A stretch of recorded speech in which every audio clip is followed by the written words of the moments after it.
सबसे पहले आप एक बात समझ लो, शादी से पहले कोई टेस्ट ड्राइव नहीं होती और ना ही ये बातें किसी किताबों में लिखी होती, ना स्कूल में सिखाई जाती है और ना ही कॉलेज में पढ़ाई जाती है। ये सब आपको धीरे धीरे असल जिंदगी में समय के साथ सीखने को मिलती है और जब तक आदमी ये बातें सीख जाता है तब तक अक्सर देर हो चुकी होती है।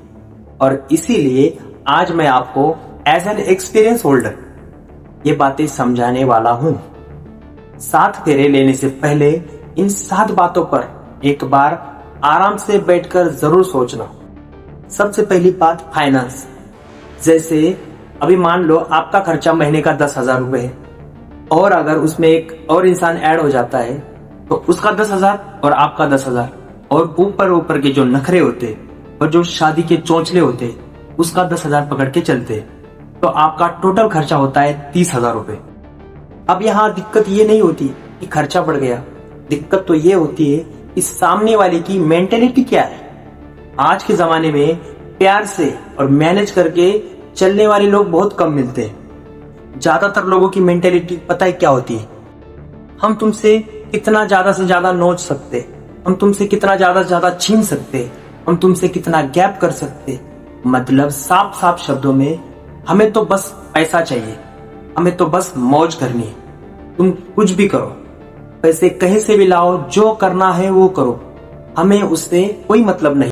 तो अगर आप फाइनेंशियली स्टेबल नहीं हो तो मेरे दोस्त सोच समझकर ही आगे बढ़ना, क्योंकि ये खर्चे बहुत ही ज्यादा होते हैं। आज आपका खर्चा अगर 1 रुपया है तो शादी के बाद आपका खर्चा 3 गुना बढ़ जाएगा। और मान लो आपकी वाइफ कंसीव करती, प्रेग्नेंट होती तो उसके खर्चे अलग, दवाइयां अलग, चेकअप, मेडिकल्स, डिलीवरी का खर्चा, घर का खर्चा, फिर बच्चों के कपड़े, दूध, डॉक्टर, स्कूल, दुनिया भर के खर्चे आ जाते और आप सोच भी नहीं सकते ये खर्चे इतने तेजी से बढ़ जाते हैं, क्योंकि शादी अपने आप में एक बहुत बड़ा स्कैम है, एक बहुत ही बड़ा बिजनेस है और इसमें पैसों का सबसे मेन कंट्रीब्यूशन है। तो अगर आप पैसों के मामले में कमजोर पड़ गए तो फिर आप तो भैया गए काम से। और दूसरी चीज आती है इसमें, फैमिली। अभी आप हो, आपके मम्मी पापा है, जब शादी हो जाएगी तब एक मम्मी पापा उसमें ऐड हो जाएगी। मतलब अब आपकी लाइफ में 2 मम्मी 2 पापा। अब सोचो, एक मम्मी पापा को खुश करते करते, उनकी उम्मीदों पर खरे उतरते उतरते हमारी हवा टाइट हो जाती है, इतना स्ट्रेस लेना पड़ता है। अब उसमें 4 लोगों को खुश करो, 4 लोगों को मैनेज करो और 4 लोगों को सेटिस्फाई करो और फिर नहीं कर पाए तो उनके ताने सुनो। मैं ये नहीं कहता हर माता पिता हमेशा ताने मारते रहते, बहुत सारे माता पिता ऐसे भी देखे गए हैं जो शादी के बाद भी बहुत ही ज्यादा सपोर्टिव होते, लेकिन आज की डेट में हर चीज परफेक्ट होगी, सब लोग एडजस्टिंग होंगे, ये एक्सपेक्ट करना थोड़ा सा बेवकूफी वाला काम होता है।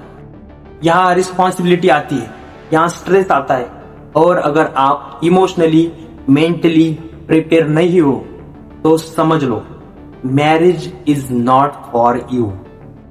तीसरी चीज आती है जिम्मेदारियां। शादी से पहले जिम्मेदारी थी और शादी के बाद वो जिम्मेदारी या बन जाती है, ये भी करना है, ऐसा भी करना है, ये नहीं किया तो ऐसा हो जाएगा, यहाँ जाना है, वहां जाना है, इनके यहाँ जाना है, उनके वहां जाना है। दुनिया भर की चिक चिक चिक चिक शुरू हो जाती है, दुनिया भर के खर्चे करने पड़ते हैं। और सबसे बड़ी बात, सिर्फ पैसे नहीं खर्च करने पड़ते, अपना दिमाग खर्चा करना पड़ता है, अपना समय खर्च करना पड़ता है। और अगर आप ही करता धरता हो, आप ही कमाने वाले हो, आप ही सब कुछ मैनेज करने वाले हो, तो भाई साहब ये चीजें और भी ज्यादा आपके लिए टफ हो सकती है। उसके बाद आता है ड्रामा, फैमिली ड्रामा। एक मूवी या एक सीरियल से कम नहीं, कोई भी चीज जब जिंदगी में आती है तो अपने साथ एक अलग ही नखरा लेके आती है और शादी के तो बहुत ही भयानक अलग ही लेवल के नखरे होते हैं। फिर वाइफ का झगड़ा आपकी मम्मी से, फिर आपकी मम्मी करेगी कंप्लेन आपसे, फिर आपकी वाइफ भी आपसे ही कंप्लेन करेगी, फिर आपकी बहन आपसे आपकी वाइफ की कंप्लेन करती, फिर आपकी वाइफ आपकी बहन के बारे में कंप्लेन करती है, दुनिया भर के कंप्लेनिंग्स। और आपको हर एक मैटर में इन्वॉल्व होना ही पड़ेगा। लेकिन आप खुलकर किसी भी एक व्यक्ति का पक्ष नहीं ले सकते, आप बस बीच में पीसते रह जाओगे। नेक्स्ट आता है अलोन टाइम। पहले क्या होता था, दोस्तों के साथ एंजॉय, अकेले में सुकून, कमरा बंद करके पड़े रहो, लेटे रहो, जहां मन करे वहां चले जाओ, किसी से कोई मतलब नहीं होता था। अब ऐसा नहीं हो सकता। अब आपके पास टाइम कम है और काम बहुत ज्यादा, और सब कुछ मैनेज भी तो करना है। अब आपको अपने साथ साथ परिवार, रिश्तेदारों के लिए भी टाइम निकालना है। उसके बाद नेक्स्ट आता है, वो शादी के बाद जरूर बदलेगी। आज वो ऐसी है तो कल को वो वैसी हो जाएगी। आज वो ये करती है तो कल को वो कर लेगी, लेकिन मैं कल उसको बदल दूंगा, ये सोच सबसे बड़ी बेवकूफी है। आज जो है वो कल भी वैसा ही रहेगा। जरूरी नहीं है कि हर एक व्यक्ति जिम्मेदारियों के साथ अपना फर्ज निभाए, अपने आप को बदलता जाए। उसके बाद नेक्स्ट आता है कंपेटेबिलिटी। नॉन वेज वेज वाला मिसमैच, अल्कोहलिक नॉन अल्कोहलिक वाला मिसमैच, स्मोकिंग, पार्टी, खर्च करने की उसकी आदतें, सेविंग करने की उसकी आदतें, उसकी सोच, विचारधारा, नेचर, इन सब का बहुत बड़ा रोल होता है शादी के बाद। अब यहाँ एक आखिरी और बहुत जरूरी एक स्पेशल टिप मेरी तरफ से, पास्ट डजंट मैटर। इस वाली फैंटेसी के साथ कभी भी शादी के मैदान में मत कूद जाना, क्योंकि आजकल शादी करना जितना मुश्किल हो चुका है, उससे 1000 गुना मुश्किल हो चुका है, टॉक्सिक हो चुका है एक शादी निभाना। आज छोटी छोटी बातों पर डाइवोर्स हो रहे हैं। जैसे लड़कों से पूछा जाता है उसका खानदान क्या है, उसकी प्रॉपर्टी क्या है, उसकी कमाई कितनी है, उसके शौक क्या क्या है, उसकी फ्यूचर प्लानिंग क्या है। और ये सब क्यों पूछा जाता है? क्योंकि एक लड़की के फ्यूचर का सवाल होता है।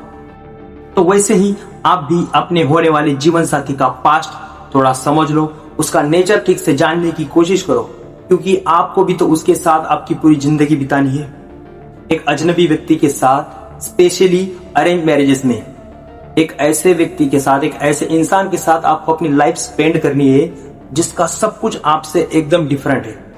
यहाँ पास्ट डजंट मैटर वाला डायलॉग आपको बहुत ज्यादा महंगा पड़ सकता है। दोस्तों, हम शादी तो कर लेते हैं, लेकिन बाद में ये कहते कि मैं प्रिपेयर नहीं था, मुझ पर प्रेशर था, मुझ पर फैमिली का प्रेशर था, मुझसे गलतियां हो गई, मेरे ऊपर जिम्मेदारियां थी। इस स्टेट ऑफ माइंड में आप कभी भी मत आना। इसीलिए आप अभी से सोचो, अभी से समझो और अभी से सोच समझकर आगे बढ़ो। बस इतना ही कहना चाहता था मैं। और आपको इनमें से कौन सा पॉइंट सबसे ज्यादा रिलेटेबल लगा और आपको क्या लगता है और कौन से पॉइंट है जिसे हमें कंसीडर करना चाहिए, ये हमें कमेंट करके जरूर बताइए। और अगर आप भी एक मर्द है तो इस चैनल को सब्सक्राइब जरूर कीजिए, क्योंकि इस चैनल पर मर्द का दर्द छुपाया नहीं, दिखाया जाता है, सुनाया जाता है। जय हिंद।